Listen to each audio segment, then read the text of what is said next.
Uh, I got a 2500C episode. Of course, as you know, this is a super fantastic reel, Abu 2500C. This is an IAR variant. It's actually not a factory built reel per se. The only true factory parts on this are the side plates, the spool cap, the press arm, and the pinion yoke. But this one's highly modified. I typically use it for stream trout. I like to use it for white bass too, and those kinds of fish, even regular bass fishing. It's a lot of fun to use. Uh, I know many people out there. I was even this way at myself at first. I was very apprehensive. I'm like, oh, why do I want to spend that kind of money to build one of these? But the 2500C, for as apprehensive as I was initially, very glad I made the move. I've had many in the past now since I kept my two favorite ones, sold off the rest. They're both set up slightly different. This one has a mag brake in it because I use it mostly for stream fishing, and that type of braking system is going to be much better in that environment where the casts are typically short, and I need that braking power to be right there as soon as my thumb's off the spool. My other one's centrifugal. I run just a single brake block on it. The system on that is it's this, and I only run one brake block on that one. It's all it really needs. This is the smallest one that Avail makes. You don't need to thumb it until you want your bait to drop or before it hits the water, whichever's first. Otherwise, you're going to get a little bird nest in there. But other than that, I mean, it's set it and forget it. Running loose spool tension on this one and the other one that I have right here. This one I do have a little drag knob on it instead of the star drag, just because I like the finer tuning involved in it, which is going to be more important for the bigger fish I might encounter in a bigger river or lake environment versus a small stream. But I'm going to break this one down. I'm going to clean it, show you a few little tips and tricks, different things parts that I recommend for anybody wanting to do one of these. Um, First, start out with, I have a 1.5mm flathead and a 4mm. That's all that's really required to disassemble these. They're very simple. When they were still manufactured, Abu actually had a pack-in tool that came with them. It was a 8mm wrench on one side and then a little flat blade on the other side, and you could totally break down and service the reel just with that pack-in tool. And that also makes these perfectly suited if you're a bushwhacker, you're going on a backpacking trip for a few days.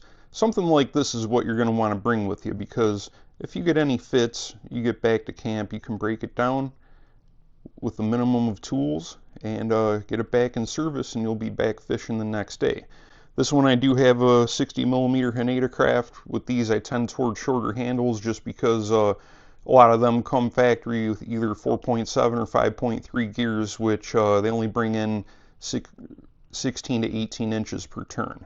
For the time when this was released back in 75, 76, it was a pretty good ratio. And keep in mind, this has a 30mm spool. Most reels that were out at the same time as this didn't have such small diameter spools even today. The average seems to be like in the 32 to 34mm range. But these ones actually start up a lot faster, makes them great for stream fishing. But this spool that I have is an Avail 2520. It's 2mm deep. I have about 50 meters of YGK 0.8. I do like to put my gear on the spool shaft. You don't have to, but you don't have a cup in the side plate over here that's where it's bouncing around and adding friction. When you buy these spools, a lot of times they'll include a M2.4 E-clip that goes on the shaft to secure it. Well, I lost it along the way somewhere, and I've looked all over McMaster Car, Bolt Depot, a lot of the places that sell fasteners, and I can only find a M2.0 or an M2.5. I did try 2.5. It's a little too loose for my liking, but my fix, I just use a 2mm O-ring, and it fits right in the groove that's on the spool shaft here. But what I'm going to do is remove the bearings so I can get those in the ultrasonic cleaner. This thing's a little harder to remove sometimes. You gotta get Let me see if I can just get it up out of the groove there. There we go. And this will come off. There's my spool bearing. I do run on MB stainless in my reels. I know bearings are highly debatable for some, but for what I'm throwing, I'm usually throwing 2.5 to 14 grams with something like this. And these bearings are plenty. I mean, even my centrifugal 2500 CIAR that I just showed you, that's my furthest casting reel in the 3 gram and above. I mean, that thing, it's a pure fishing machine. When the white bass are running around by me, we get a huge run. I like to take that one with me because I'm casting smaller stuff further than guys using bigger spinning reels throwing heavier stuff, and I'm able to get the fish that they can't. But I do have a parts tray that I'm just going to put stuff in and clean it up along the way, so I want to make sure I get all my bearings out. This, I have a mag brake in it. As I've stated before, this is the Avail 1520. Now, they make two different variations of this. They have the 1520 and the 1520 PE. PE meaning that it's for this type of braided line that I have on the spool. But both of the actual magnet assemblies themselves are the same. And what my issue is they both don't come with what I feel are the correct magnets. Like your standard 1520 comes with some 4mm magnets. Those are too thick. I mean, even if you're running 2 of them, in my opinion, it's going to be over-braked. But if you look around, you can find N52 magnets in big packs for $5 to $10. Like, I buy mine in packs of 50 for $6 or $7 on eBay. And these ones, they take 4mm diameter, and you can put any thickness of magnet you want in this.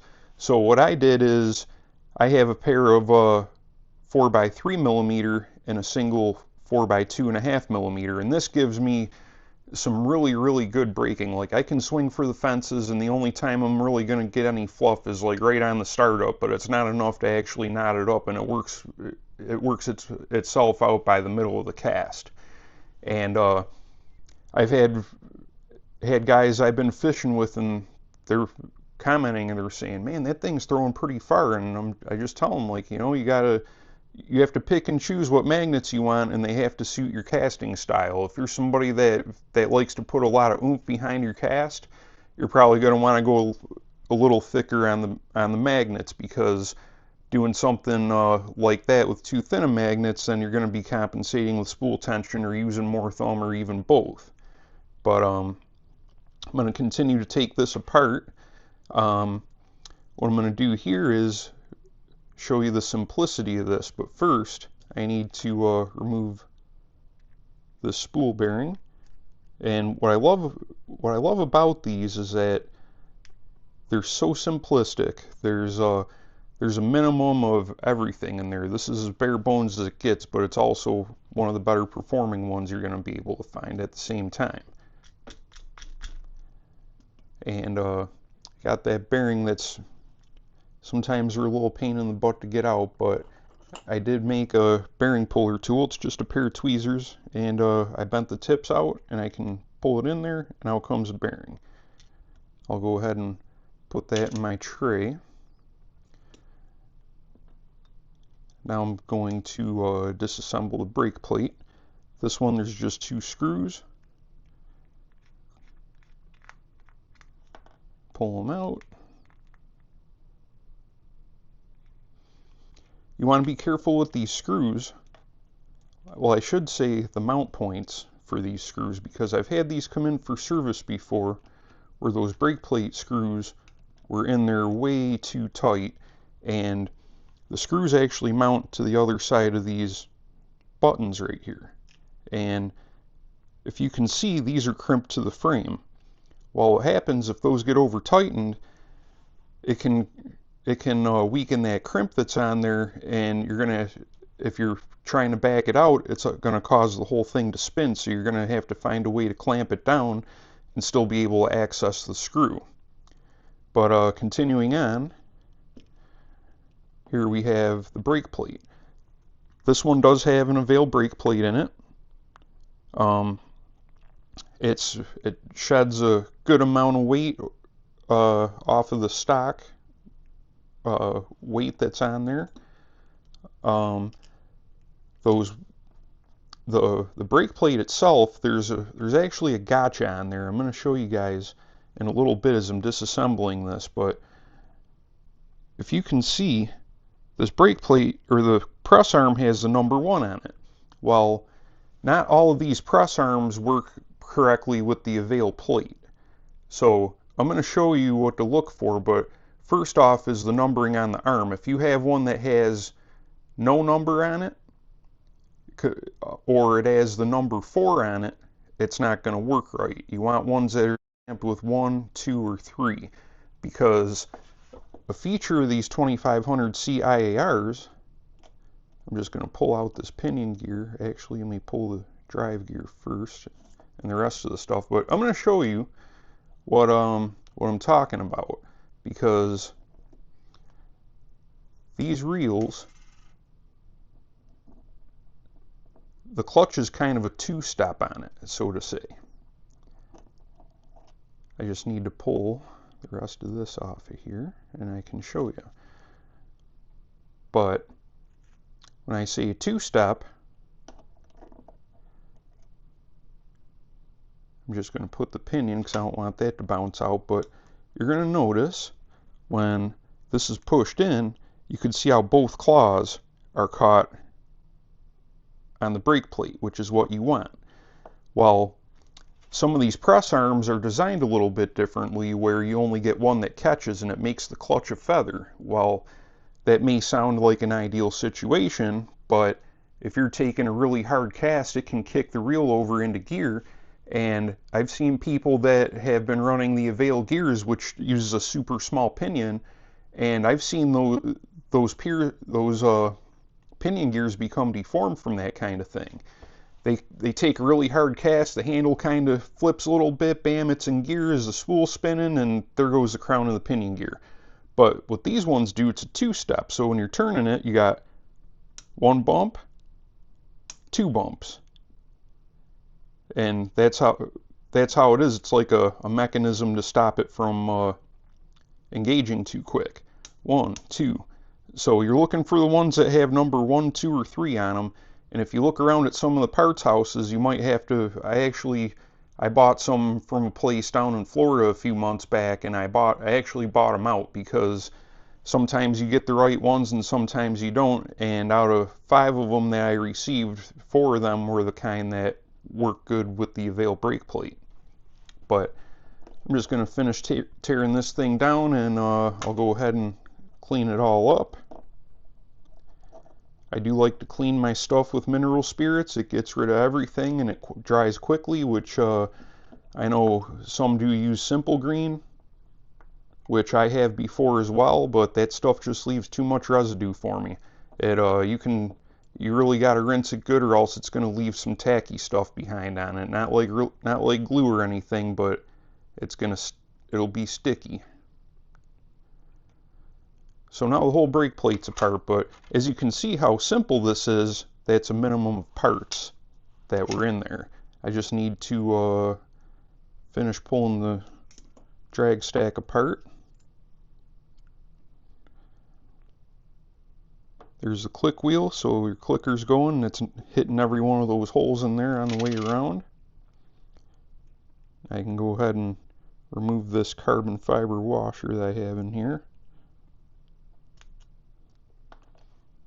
And this, in order to get the old grease off, I'm actually going to soak that in mineral spirits, because that's going to go ahead and get it all back to normal how it needs to be. And then something I'm going to show you too is this has Simon's smooth operator clutch in it, Simon Shimomura. It's actually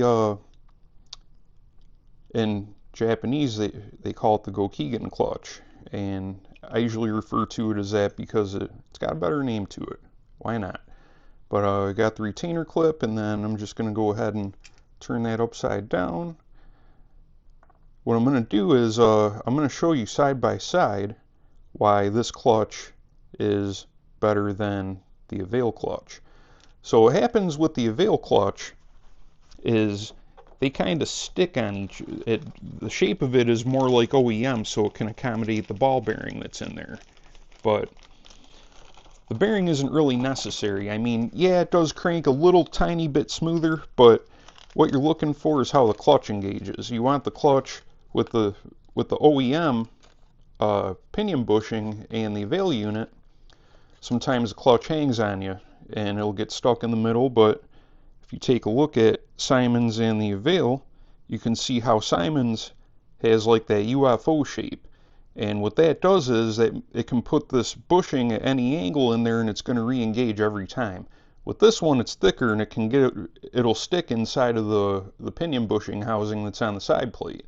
It's some people do prefer it just because the winding's a little smoother, but I'm a clutch guy and I like Simon's. His is really as good as it gets in my opinion, and it's going to make the reel far more trouble-free. In the past, I've used the Avail. I like it. It's better than the OEM, but at the same time, the clutch hangs on you every so often. And something else I want to get into is the gearing that I'm using on this. I'm not using OEM gears. I did use the Avail gears before, but what shied me away from them after a couple of years is just the weak pinion. Some people do, they'll solder on a shoulder onto the pinion crown to keep it from deforming. Other people, they'll use their thumb as the drag, but me, I actually bought Simon's gears. Simon's gears are very nice, but they're not the last word in smoothness. And why I say that is they're cut at a tighter tolerance than OEM or the Avail gears. And with OEM, or with the Avail gears rather, they have micro teeth on them, so they're super, super smooth.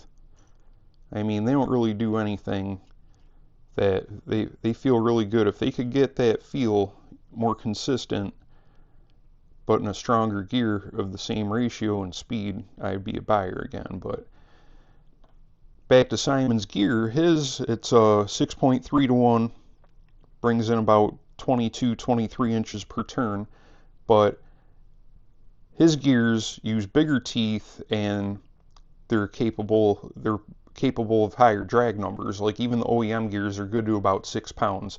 Simon tested this set out to 11 pounds, so that puts it like right with a modern low profile, like a Tatula or even a Steez or something like that.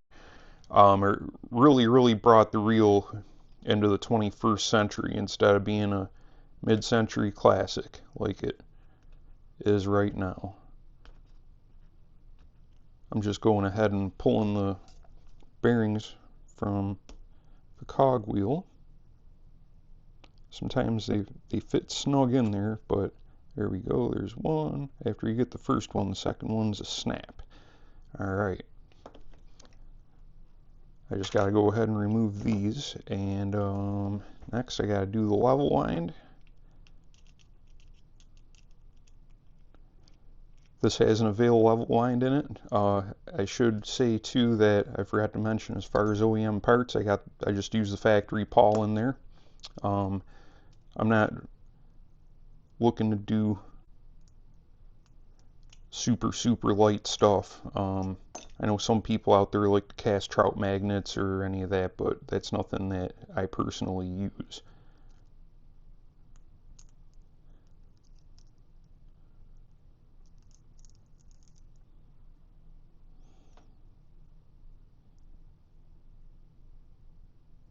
Something with these Avail worm gears is they're weak. This little claw, can you see that? The tabs that hold that on, they use some really, really weak plastic on this thing, and I've broken a few of them over the years, and being that I'm in the United States, Avail, it's not worth it for me to send it to them for repair, because they do repair those in Japan, but here we don't have them, and that's what we get. I guess that's just the price you pay for playing with imported products at times. But alright, I got all the bearings out. I'm going to put those in some denatured alcohol. I'm also going to put that worm gear in there because denatured alcohol is going to remove all that old oil off of there, and it's not going to hurt the plastic or anything like that. But I just need to get all this stuff in there. I'll probably run it for about 10 or 15 minutes. And while that's running, I'm just going to go ahead and clean up these parts with some mineral spirits and a toothbrush. There we go. Something I do love about this Avail brake plate is running the OEM drive shaft on here. It does have a ratchet gear at the bottom, and the Avail brake plate has a stud for anti-reverse pawl. And I can set this up to have double anti-reverse if I chose to, which I might actually do it. I don't know. I'm not really doing anything where I feel like I'm gonna need the robustness of something like that, but it would be nice to have in case the AR bearing fails on me. But I don't really see that happening anytime. A lot of times, even manufacturers now, like I was working on a Tatula 300, and that one has a backup anti-reverse dog. And I know some guys, they'll just remove it because they're like, oh, I'll never need that. But if you're out there fishing, especially like the guy that owns this one, he's fishing king salmon with it in the rivers, and that's going to go and be a nice backup in case anti-reverse gives up the ghost on you. And anything to keep you fishing, that's what it comes down to. I'm just taking in, got a Q-tip in there, some mineral spirits. Get all that old oil out of there. Scrub the outside. Because it did get dirty around that thing, but that's part of the game. I mean, that's what I do.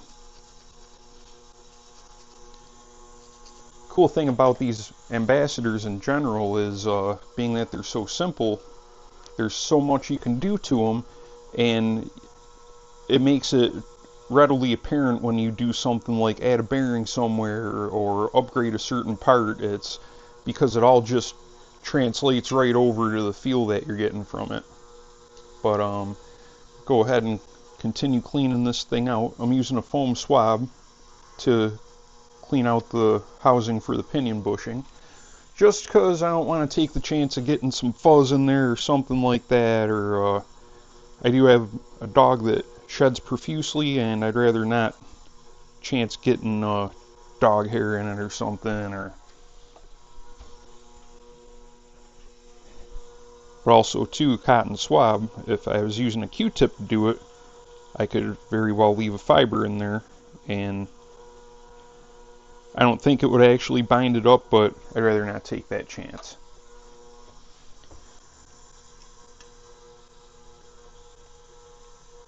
And here we have an Avail frame. I actually, at one time I had this reel in a black color scheme, black handle, black spool tension knob. I mean, it was like a Darth Vader 2500C in a way. I wish I could have got some black side plates, but I didn't get into these until after replacement parts started to become hard to come by. But I also have an Avail bearing plate. The only reason why I get this one is the opening for the worm gear is bigger, whereas on the mid 70s, maybe even the early 80s models of the 2500C, they had a smaller one, so the aftermarket worm gears, they don't fit without modification. You could just take a pair of nail clippers and trim off some of the mount point for it. But continuing here, I'm just going to scrub up these parts that I got, get the old grease off of them while that my bearings are cooking in the ultrasonic over there. I'll tell you, that's a really good tool to have. If you do your own maintenance, I highly suggest getting one. It's especially a godsend for things like bearings. Like, I know some people that don't have one, they'll just soak their bearings, which is good, but you're not actually removing everything if you don't have some kind of agitation. I mean, just even shaking it up periodically is not going to really do too much. It'll dislodge some stuff, but it's not going to be like actually getting it back together. Alright, got the press arm all cleaned up, all the grease is off. Work my way around, I'll take the drive gear. And with the drive gear, I just take a toothbrush, go right in between the teeth on it. Something you need to look for too, which my own reels I don't get this very often because I'm not exceptionally hard on them. I do set my drag according to the 1/3 to 1/4 of the strength of your line leader or your rod rating, but I've had some reels come in where you could clearly tell that people are turning the handle against a running fish and the pinion gear does get worn. Just look for discoloration. It's not even going to polish out, but that's how you'll know if you got that, because I get, especially with the Daiwa models and the higher gear ratios, those are really popular by me for salmon and steelhead, and I get a lot of those that you put them back together and it's like, they're pretty noisy, and then you go back and look at the pinion gear, yup, discolored. If they're not discolored, they're smooth just like a new reel would be.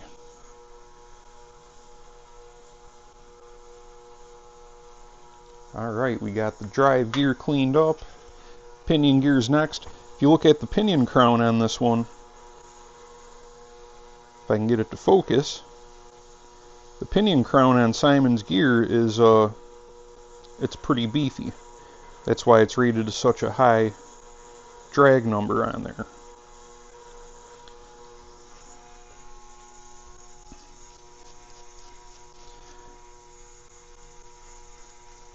Just going through and scrubbing off the little grease on here.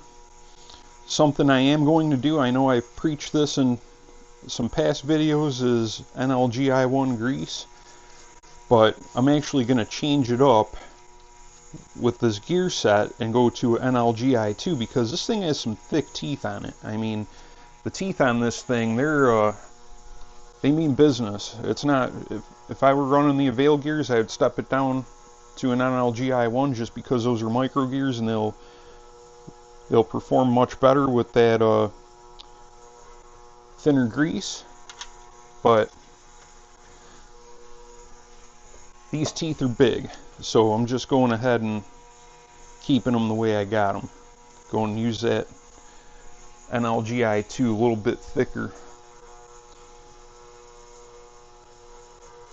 Something I should mention with Simon's gears as well is you absolutely need to have a base drag washer like this that's carbon fiber. Especially it needs to be 1 millimeter thick.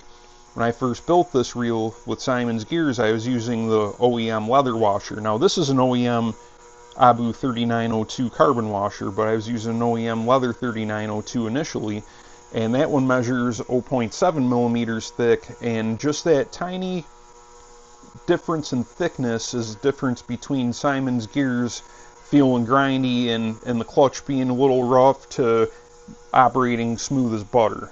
So you just have to make sure you have the correct thickness base drag washer under the drive gear in order to ensure that the gears are going to work properly. Now, some may knock Simon for that, but he has his methodology. He designed this gear set to have tighter tolerance teeth, and if they were looser tolerance, it wouldn't be an issue running the OEM leather washer at the base. But being he did what he did, I feel that that's definitely a requirement on there in order to get that. Just going through cleaning the drive shaft out. Just run a Q-tip through there and slowly twist while it's backing out. And it looks like we got most of the dirt on the first pass. I'm going to call that one good.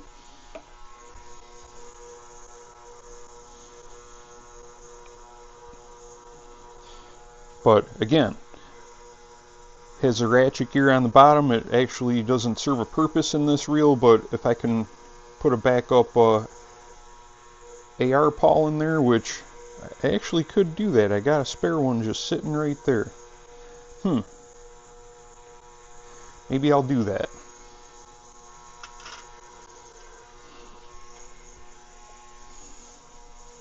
Now I'm just going through and scrubbing out the cog wheel.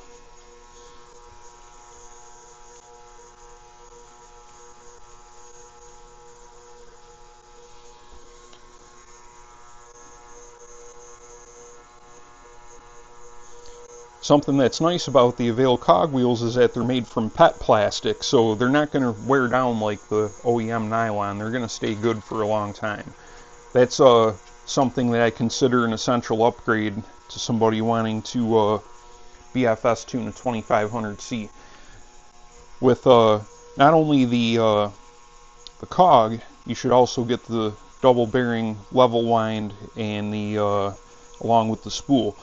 Those are what I would consider the bare minimum for a BFS 2500C. That's how I started out. I just got the stuff that affected the rotational assembly, the braking system, that sort of thing, and I was off and running. You don't really, now when you get into the frame and the lighter brake plate, the bearing plate, I do have a lighter star drag too. I mean, this reel with this brass handle right here comes out to, it's like 7 ounces on the dot. But my old one, the one that I had, that was when I had this all in the black color scheme, I had the Duralumin handle on there and it weighed like 6.2 ounces. I mean, you can get these things to be a featherweight for a round reel, which is something that some may want to consider. Me, I don't really care. I'm not really a weight junkie on reels. I actually did the frame for the Palmability, and I did the brake plate just because I wanted to have that option to run a anti-reverse. Well, a ratchet anti-reverse, I should say. But the Avail drive shaft, I have run that in the past. It doesn't have this ratchet gear on there. I actually have one. Here's the Avail ratchet, or the Avail drive shaft. It just has the 4 points on it. But I got everything pretty well cleaned up here, and I just need to clean out that line guide and the pawl. Now, something I do with the line guide is, being that this is a synchronized reel, I like to spray a little bit of thin film lube inside of the line guide, because it really, that friction that comes from the level line pipe is what we're trying to mitigate. So what I do is, zoom out, I use TSI 301. It's a spray lube. The stuff's awesome. I use it in bearings. I use it for a lot of friction parts. It's a surface treatment, and there's some stuff in there that I'm actually going to spray it, not on my workbench, but we'll spray that up good. And then what I do is go over to the air compressor and blow out the excess with compressed air, because I don't need to have too much in there.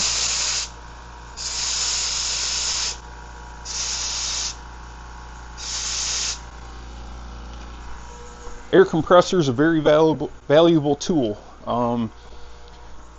You can blow parts dry, you can do whatever you need to do. I use it, actually, once these bearings are done cleaning, I'm going to go over there again, and I'm going to blow out the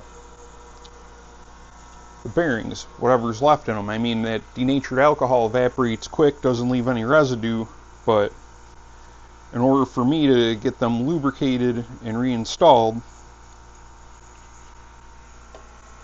I'm just going to go ahead and do that myself. Only takes a minute. Hopefully you guys can hear everything because I got a lot of noise going on between the air compressor and the ultrasonic cleaner running.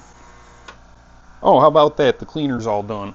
Now I'm just going to take these parts and got them all right here. There's a jar full of alcohol. I'm going to go and extract these from that, and I'll go ahead and blow the bearings out, and then we'll be back in the game.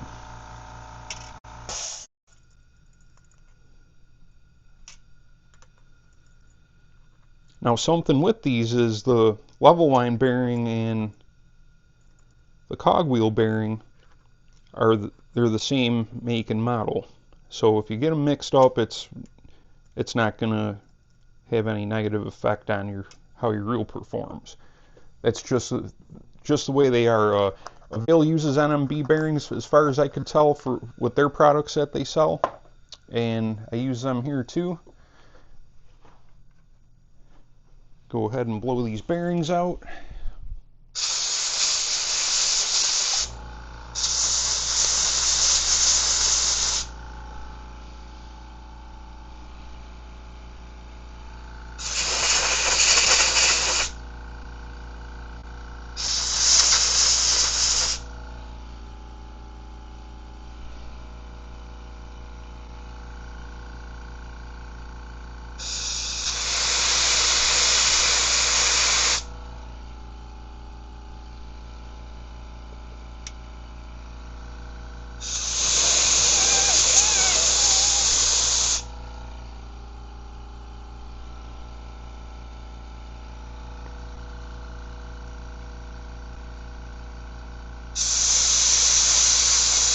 It's kind of funny when you pull the trigger on the blowgun, you just see all that alcohol come off like in a mist.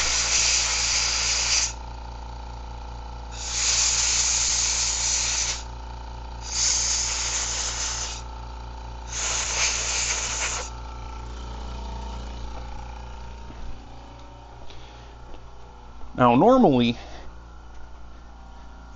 I'm using the Avail level line, but as I mentioned before, these tabs on here, they break easy, so I do keep a few Valley Hill level lines in my parts bin just in case, because those two are double bearing, and they're steel like the OEM worm is, but that clasp that holds it to the frame is much more durable than what Avail uses. But now it's spool bearings. I'm just going to go ahead and do a spin check on them. So let's take a look. Here's one that's all cleaned up. Looks like it's moving along pretty good. It's not oiled, of course. It's freshly cleaned. Going and going and going and going and going. Are you going to stop yet? Now, this is why I love these bearings. These things, they're the real deal. I actually think these perform better than the Hedgehog Air 1150s, which I ran them previously. These NMBs you can get domestically. You can get them at McMaster Car for probably about, I don't know,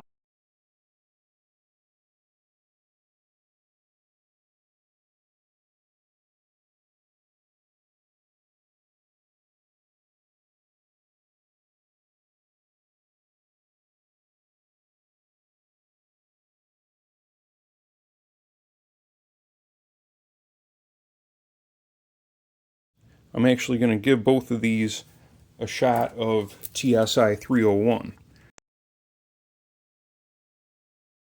There, a little bit there, and then what I'm doing, I'm listening for the noise in the bearings, so you can hear it.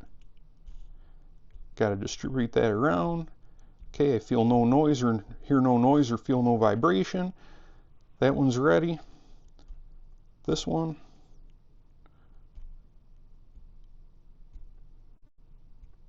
And that one too. So what I'm going to do now is head back over to the air compressor, blow out the excess oil, because we're not going to need that in there. It'll take away some performance.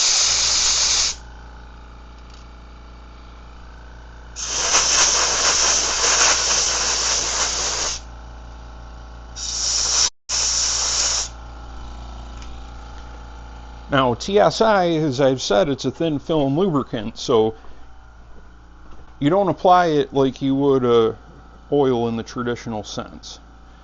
And all that's going to do is just have more stuff in the way for the actual bearing to run. But what I'm going to do now is I'm going to apply some ISO 22, which is same viscosity as Shimano BFS oil, and that's going to go in the rest of the bearings. I can take my cog,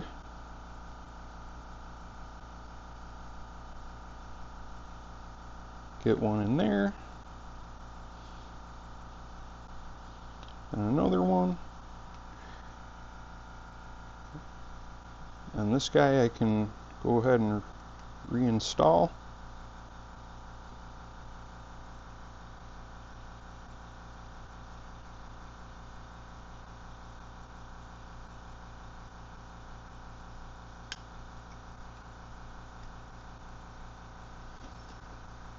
Spins satisfactorily.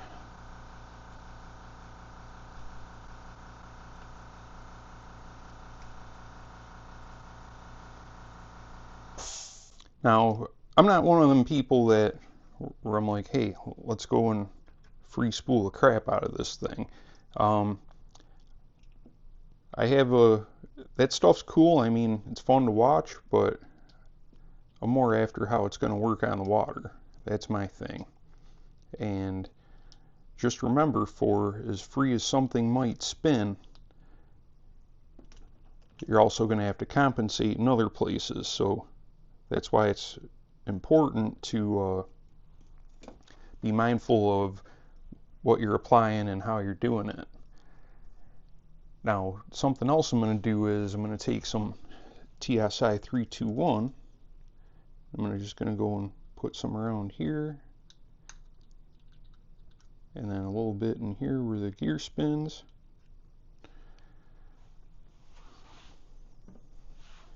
Okay, side plate's ready, or that side plate's ready to go, and now I'll just go ahead and get the rest of the reel back together.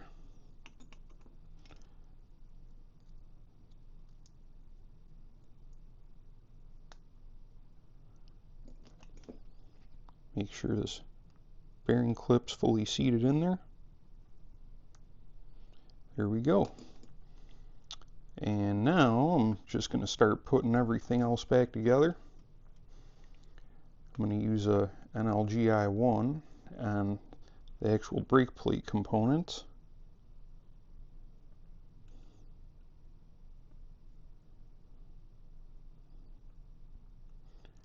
We got to get the inside right here, and then that part there where it catches, so the engagement's nice and smooth. You got to put a little bit where the spring goes.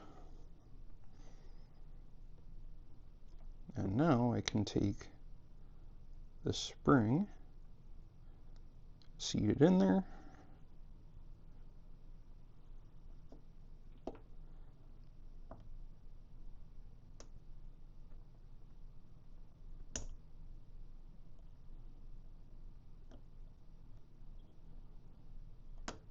and there we go, clutch is in. Well, partially. Let's see here. Alright, we got it.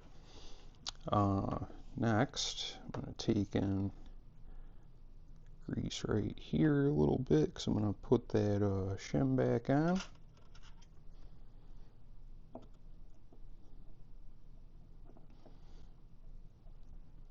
Put a little more grease here. We're going to grease up the drive shaft. If you're wondering about the discoloration of this drive shaft, this is actually one time I forgot to clean this drive shaft. I was trying Shimano Ace Zero grease with it. Well, cleaned the outside of the drive shaft, but didn't clean the PTFE from the inside, and it just bound up and turned into putty in there. But I'm actually going to have to put the pinion in first right here because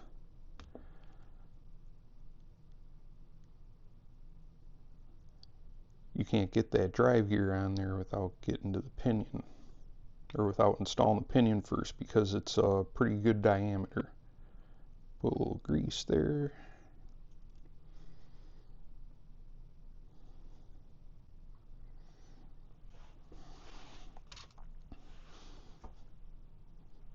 Then we can just take this pinion gear, set it right on there.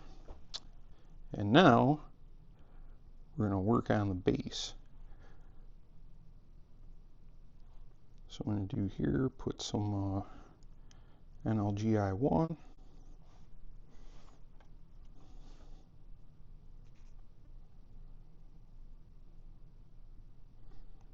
And something else I'm going to do is put a little bit of glazing of this right here. I actually put a little too much on it, but it's alright.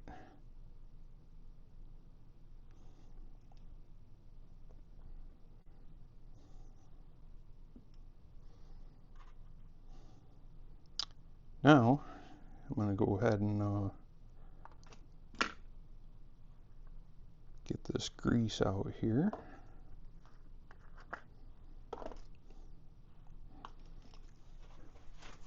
Do need another brush because that's a different consistency of grease.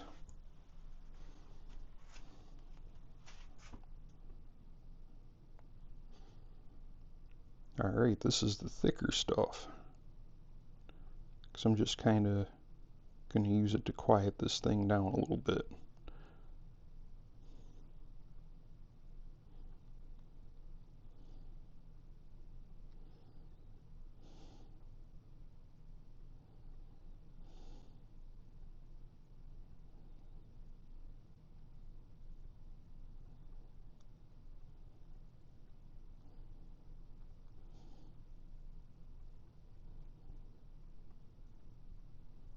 Might look like I'm over greasing, but I am a little bit, just because someone's going to need to get onto that pinion gear too.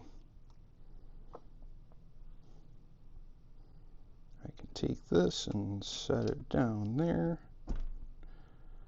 Alright, I can put this on. There we go.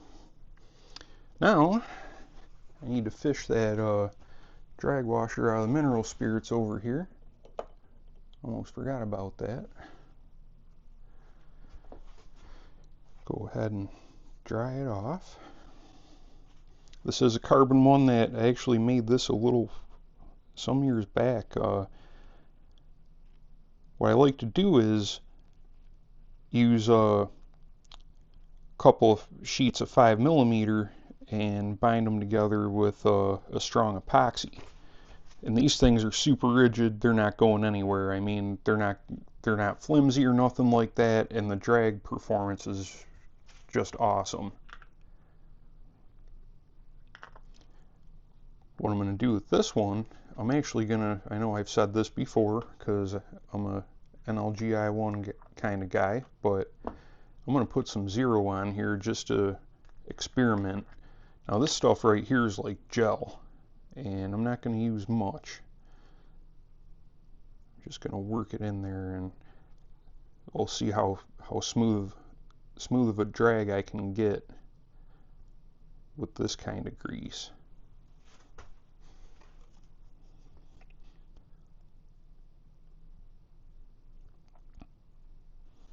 Because what I'm looking for, I'm not looking for maximum drag pressure. What I'm looking for is how smooth it starts up. Like that initial pull when a fish starts to run, you want that spool to just start up immediately. A lot of the times, like especially if you measure it, a lot of times when a fish hits, it takes more pull than what the drag is set for to get that to start moving. But I'm just going ahead and getting this thing ready, all finished up here. I do like to grease the click wheel part right here just because it's going to be a little noisy there.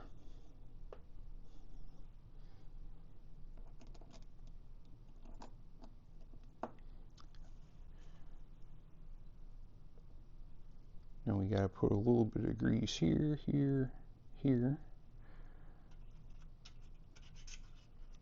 because there's these two drag shims that go on. We have the bearing sleeve. Actually should put a tiny bit of grease right at the bottom of that there. Okay, just in case. A little bit never hurt anybody, right?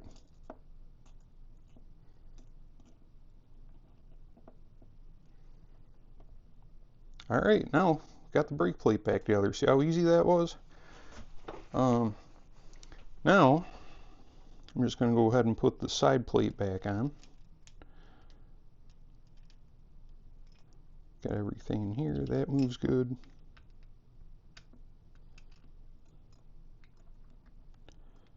And that just lines right up. Oh, I hit a little bit of grease there.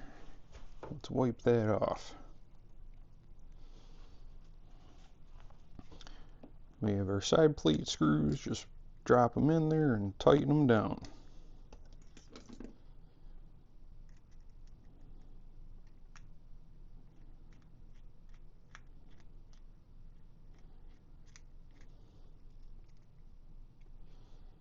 Remember, don't torque these things down too tight just because you don't want the riveted in stud to break free on you. Alright, I'm just going to set this off to the side. We're going to reassemble the spool now. So put the bearing on, the pinion gear. Then we'll take a O-ring, just slide it on down. There we go, spool's back together. Now we need to do the level wind. And what I'm going to do on this, I'm actually going to put some TSI 301 on there. And actually, you know what, I'm not even going to do that. I was going to, but I changed my mind. I'm going to use the ISO 22. Now with these, you don't have to oil the bearing on it from the get-go, because when you put some oil on that worm gear, that level line is going to track back and forth, and it's going to get it right back into the bearings. So we got to put a bearing in the end. Now we go ahead and put our worm gear in. If it'll get in there, yep, we got it. Get our level wind.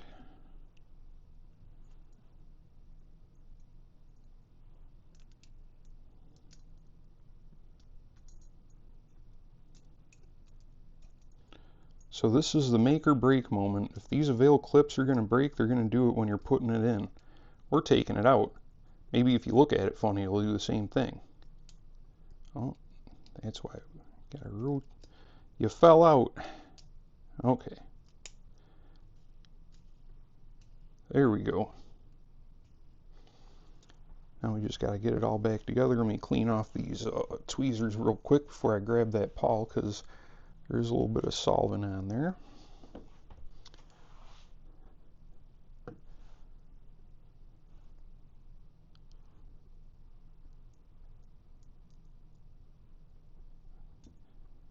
Now these smaller frame abus are they can be a pain sometimes. Like I couldn't, with the lower profile frame, I really couldn't even reach my line guide on there. I got the cap. I'm just going to take a tiny drop of 22, put that right there. And here's the part where you get to watch me fumble with putting the line guide on, because, yep, there we go. I am getting pretty good at that. But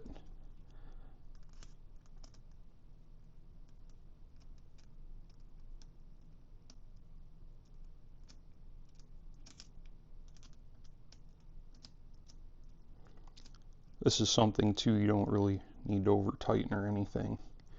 Now I'll go ahead and put a couple small drops of 22 in here. Bam, bam.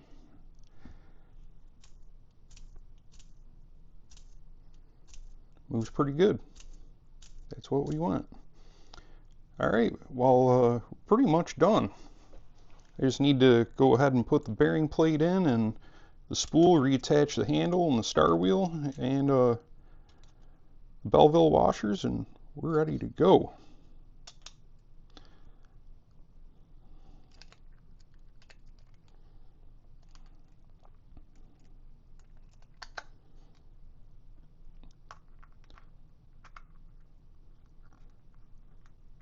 I really miss that why Abu stopped making these things. I mean, I know part of the story behind it. Just talking to some people that are in the industry,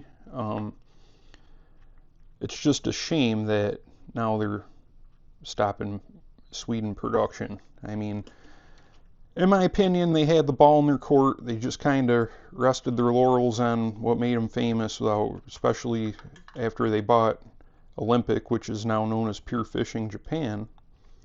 They kind of started going downhill then. Like, innovation stopped. They weren't really doing a whole lot of stuff, and I don't know. Like, I feel like most of the reels that they put out, like the last probably decade or more, have been just C3 rehashes and stuff. I mean, they weren't really making anything that noteworthy. Yeah, they had the Morum ZX, but that was in 2014. Other than that, I mean, kind of feel like they just forgot about the people that made them who they are today, and as they keep on passing hands through these different venture capitalist firms, and at some point they're just going to be a brand only, and it's up to people like myself and you guys out there watching to keep the spirit alive. There's so many companies out there that make parts for these. This is the Ambassadors, the most mod friendly reel you can get, and keeping the spirit alive is going to be paramount to ensuring that generations in the future are going to want to experience something like this. Now, I have other high-end reels like Calcutta Conquest BFS. I have both the 17 and the 23 model.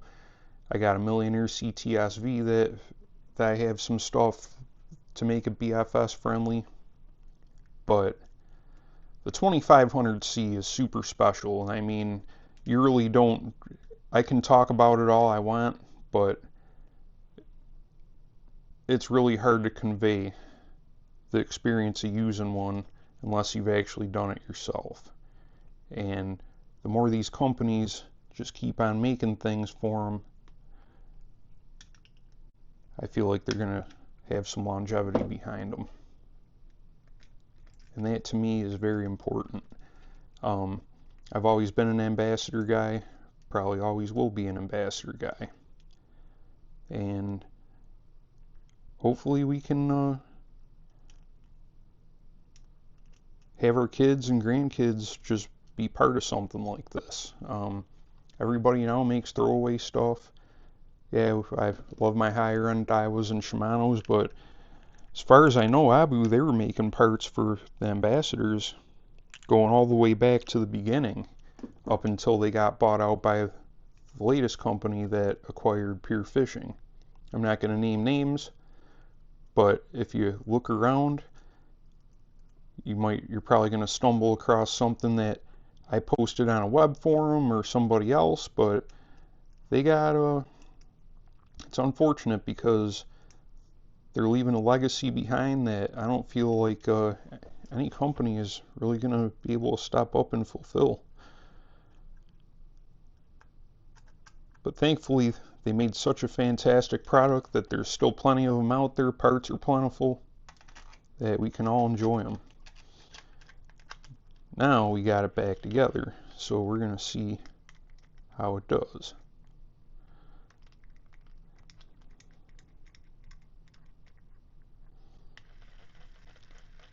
Oh yeah, that thicker grease definitely quieted it down, which is what I was looking for. Now we're going to see how the spool spins on it, just to test. This is no brake. Let me move that out of the way. Got some lateral play, what I want.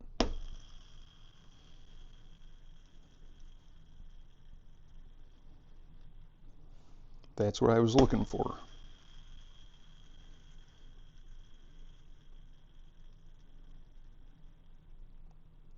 Alright, it looks like this thing is ready to fish. I just got to go ahead and drop the mag assembly back in it, and I'll be taking this one out on the water soon. Not sure what rod I'm going to pair it with. Probably my most favorite to use with this one is Daiwa Silver Creek Glass Progressive, the 5'1" light model. That thing, this reel is like right at home on it, especially with this Avail frame. It palms beautifully on there. It's just, I feel like that I can't ever find a better match than that. I do have some other rods that are of a similar length and power, but that Glass Progressive just really feels at home with this reel. But I'll show you real quick how it spins with the mag brake on there. Level line's probably going to go back and forth between 2 and 3 times, which is fine because you need that control. So let's see. Yep, 2 times. That's what I was looking for. Well, that was the innards of a fully customized Ambassador 2500C. With everything that's done to it, I mean, would you guys think it's really fair to assess that it's still in that Abu Garcia reel? I mean, most everything on there is changed except for the side plates. It's kind of like taking some classic car and putting a completely different interior and drivetrain in it and stuff. But either way, I'm not going to nitpick that end. Hopefully you guys learned something watching this video. If you have any questions or comments or just want to talk about the Ambassador 2500C and its cousins, the 3500C, 1500C, or the thumb bar variants, whatever. I mean, drop a line down there. I'll go ahead and we'll chit chat. But thanks for watching, everybody.